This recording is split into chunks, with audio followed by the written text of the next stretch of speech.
Test, test, test. Thanks, Rose, and hand up for organizing this. Rose is an amazing woman, and I will share a little anecdote, which is that I know Zach, her co-founder, really well because we met on the school bus in what grade? 6th grade or 7th grade or something. And we sort of started freelancing together as teenagers and been working together on and off ever since. So I feel quite close to Hannah in many ways. So I'm Nate Kerksick, and yeah, I've lived in 8 cities. I consider myself a curious person. And I would say more importantly, in the places I've lived, I've tried to do a lot of things, and I've done a lot of different kinds of design. So I've been an art director at an ad agency. I was art director for the Obama campaign in 2008. I did all his online ads. If you saw an online ad for Obama, I probably designed it, and I probably A/B tested the heck out of it. For those of you who know what A/B testing means. Yeah, that's it. Right now I run the design team at Change.org. It's a fantastic team. We have 6 designers. We're still growing, but they make my job really easy. And Change.org has been a great place to work. I've been there for 4 years, and haven't been anywhere else. Can you hear me? Sorry. Good. Yeah, and it's been a great place to work. I've been working there for 4 years. Lived in San Francisco for 4 years. Love it here. As much as I've been traveling around in my life, I feel like I'm going to stay here for a while. So let's move on. Tonight I'm going to talk about product design for social good, and that's not the color I chose, that's the projector. I feel a little sensitive about the colors that you're going to see as a designer, but I'm going to let it go. I'm much more concerned with utility than aesthetics, which you'll hear about shortly. I want this to be a practical discussion. So first of all, I want you to be able to interrupt me at any point. You can raise your hand and I will answer your question. If you feel like I'm getting too lofty, maybe just like look at me like, what? You know, like, what is he saying? And I'll try to respond. But if it's, you know, hopefully it's at the right level. So I try to sort of cater this discussion to non-designers, people who want to learn more about design, the kind of design that we do. So my talk is about product design for social good, and I think a good place to start with that is to talk about products. When I'm talking about products, I could be talking about a lot of things, but basically a product is anything that has market value that serves a purpose. So if there's something that looks like it has utility and it could exist in the marketplace, including a nonprofit marketplace, that could be a product. So it's a pretty loose term. And that includes things like this radio. How many of you show hands have heard of Dieter Rams? Okay, a good number of you. So Dieter Rams sort of invented the phrase product design in the 50s. He was a product designer for Braun. And he was a German guy with a funny accent and sounded like a designer in many ways, and he speaks like a designer. And he's famous for this 10 principles of product design, which I think everybody should look up because it's a fantastic sort of rubric for designing products well. He designed this physical radio, and it turns out that same process applies to digital products as well. So some of you might know Nick Felton. He's a famous designer in the current age, and he came up with this thing called Facebook Timeline with a small team, and went through pretty much exactly the same process I'm going to talk about to come up with this product. So the most important tenet for a good product is that it's useful. Good products are useful, and that means they have utility. They serve some sort of purpose. They have value. So I'm actually going to put Hand Up on the spot. I'm also going to put Kiva on the spot, and I'm going to talk about Change.org because we all happen to be here tonight, and it feels like an incestuous group tonight. And I think they're all great organizations, so I'm going to put everybody on the spot tonight. So when you talk about the utility of Hand Up, what sort of obvious utility does it have? Well, it allows you to give direct donations to people in need. That's what it does. And that's not enough, and I'll talk about why that's not enough in a little bit and what else they do to make it a product that people use. But that's the core, that's the essential mechanic for a product that somebody would use, that you can explain what it does simply. Similarly, Kiva.org enables person-to-person microlending, and Change.org aims to provide practical, accessible organizing tools. But here's the kicker. Good products also need to be desirable. And I don't mean desirable like I want a slice of pizza desirable, although I do want a slice of pizza. I mean they're compelling products. So you are drawn to use it for one reason or another. And this is where things get a little bit psychological and you get slightly into behaviorism territory. And I'll explain what I mean. So oftentimes when we're designing, what we do is we sort of embody personas. We think about who we're designing for. We can call them customers, that's what we do right now at Change. But you can also call them users, you can call them personas. And you have to think about that customer. You actually have to go out and talk to that customer too. And as a customer of Panda, you could imagine someone saying a phrase like, as a San Francisco resident, I feel so guilty about all the poverty I see on the street. I would do the right thing if I knew what to do. So that's really the crux. That's the value proposition that gets someone to use Handle. It's not that they offer these peer-to-peer solutions. It's that there's a motivating factor for someone to go and use that utility.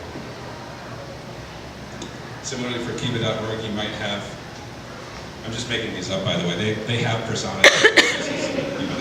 They know it better than I do, but just kind of off the cuff. As an entrepreneur, I like to connect with and help people who are very different from me but share common values. That's just something you could imagine somebody wanting and saying and feeling. And Kiva offers that to people. And it's the value proposition there that's important. Or at Change, you could say, as a teacher, I've been trying to rally the school board to change something, they won't listen. I'm looking for something somewhere that can give me the ability to speak to the school board in a way that they might listen. So let's talk about what it's like when you have utility in the absence of desirability. You can have a bunch of donate buttons on the site. Certainly when I was working in nonprofits early in my days, I put a bunch of donate buttons on sites and hoped that we would get donations. We didn't really get donations, and I was wondering why. And then I realized that you really do have to make that value proposition desirable. And how do you make that desirable? Here's my 5-minute attempt at a hand-up example. You make it desirable by creating a personal connection.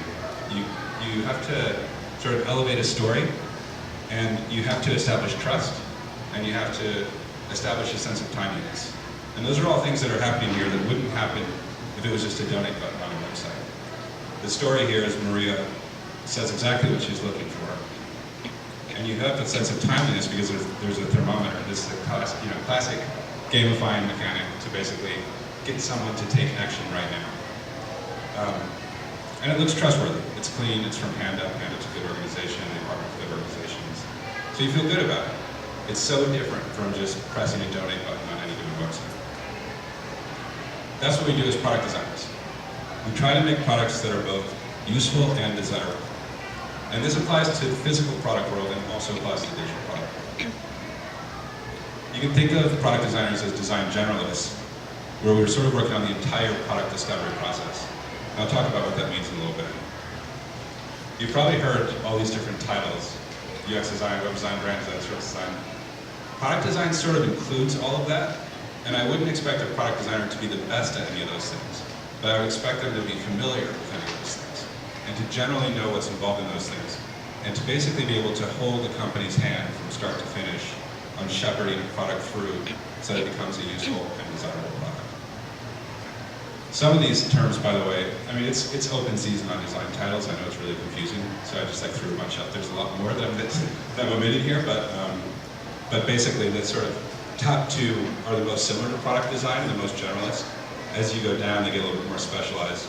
Brand design, graphic design, communication design there at the bottom, those are all sort of related, and they have much more to do with the look and feel and communicating a story in a compelling way. And it's a really different kind of design. We also have those kind of designers on my team.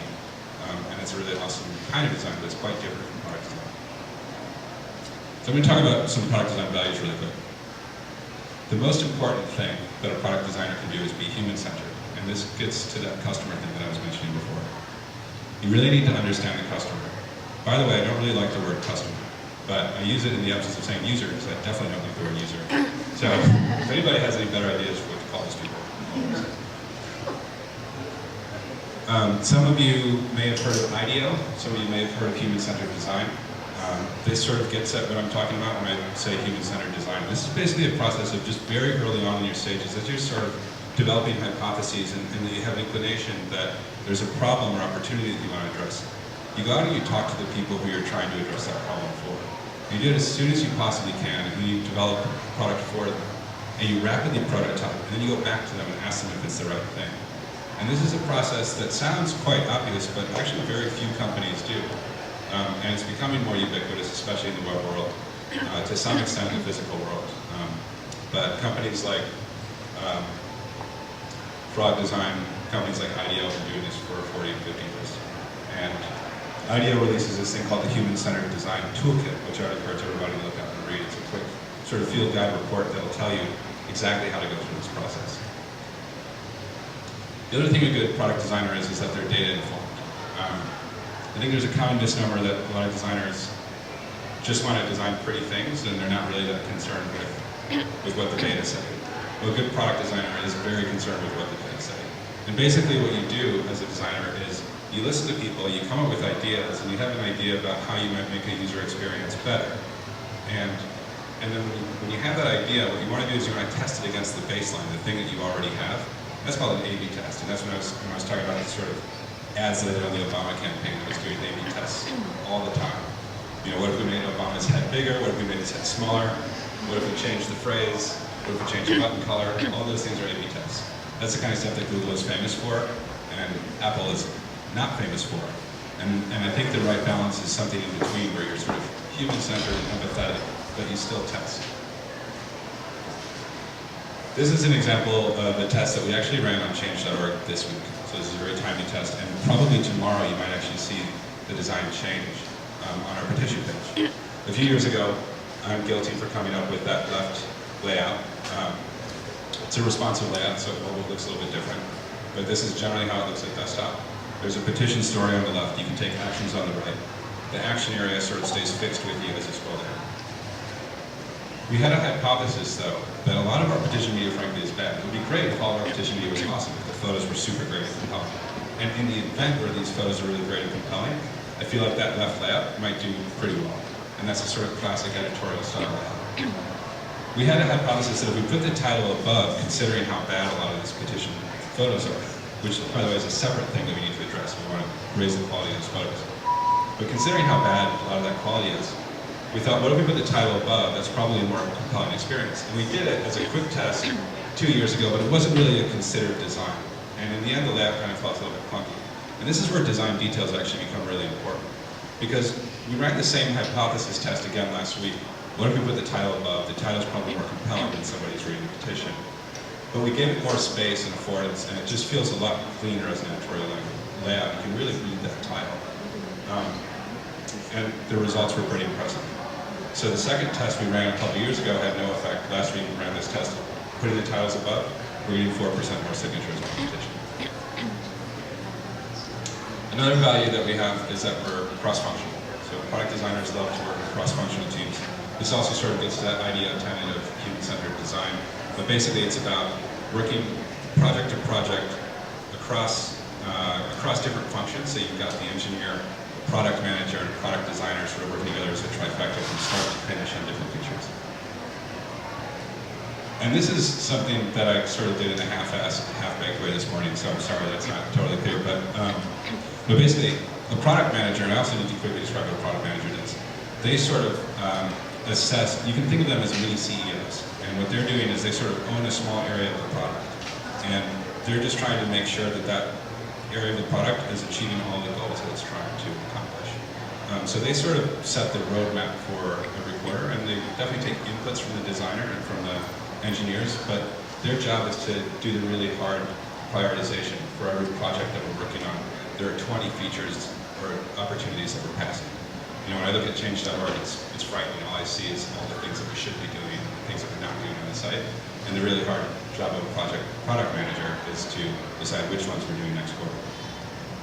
But then that's when a product designer sort of takes over. So they'll sort of work together on a brief. And the brief, I'll get into what the brief does in a little bit, but then product design will sort of own the discovery and design process. And you can see that an engineer sort of owns the next process. But the real point that I was trying to make with this graphic is that everyone's sort of sharing pieces throughout the process. And there are different parts where people own things a little bit more than others, but everyone's really involved in the whole process. So I'll talk about a project lifecycle. Is this boring, by the way, or is this good? Because I can skip through stuff. It's good. So I'll talk about a project lifecycle for a little bit. If we start from a quarterly roadmap, this again is defined by a product manager. They're sort of looking at the overall business goals, all the possibilities, all the opportunities, all the problems, all the ways we're not serving our customers. And they're saying, okay, we want to bring this metric up. This is, we want to sort of improve repeat visitors to the site because we're having a lot of one and done visitors to our site. That's a real issue that we face at Change.org, to be transparent. So we want to sort of improve engagement. And the way we do that is we look at our daily active users divided by monthly active users and watch that ratio change over time. We want to see a number go up. And that's kind of nerdy, but basically you have goals that are sort of set like that at a quarterly level. And then we make it a slightly more human, easy to understand product brief. And that product brief will sort of get to a feature level or sort of an area of the app that everyone can really wrap their head around and start to do some discovery around. And this is something that we'll sort of work on as a team. What's the problem we're solving? What metrics mark success? And when we're trying to ship this thing so that we get into the next opportunity. From there, this is where design really steps in, and we'll sort of, once we have a clear product brief, we have a clear idea of what we're doing and the numbers that we're trying to move, then we'll do a bunch of discovery. How has this problem been solved before? What sort of data do we have to inform this problem? And what are our users saying about this thing that we're trying to do? And then we'll sort of do that IDEO style process that I was talking about earlier, where we sort of rapidly generate a bunch of stuff and test it with as many people as we can. And frankly, we're not getting enough people in the door. It's probably the most important thing for good design, to make sure that you're constantly asking your users, whether or not our customers, whether or not you're doing the right thing.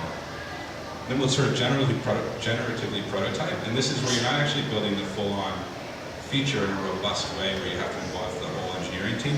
Sometimes you're just doing paper prototypes. Like any one of us in this room could prototype at the level that we're sometimes prototyping.